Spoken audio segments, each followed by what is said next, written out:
If we imagine molding all the earth into small balls the size of jujube seeds and counting, as we say, this being's mother. Is this one? That being's mother is that one. Even when we run out of the earth balls, the number of times each being has been a mother to one another would still not be exhausted. All sentient beings, from the beginningless, past until now, have experienced rebirth in this manner without exception. During this time, countless heads and limbs have been severed due to greed and desire.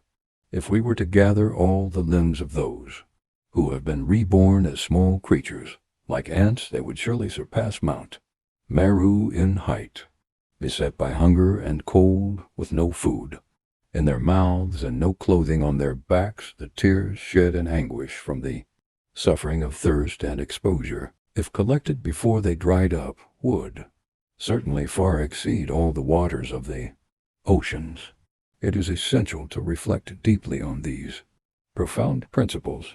If you are truly convinced, then whenever you contemplate the sufferings of samsara, you will undoubtedly feel a sense of fear.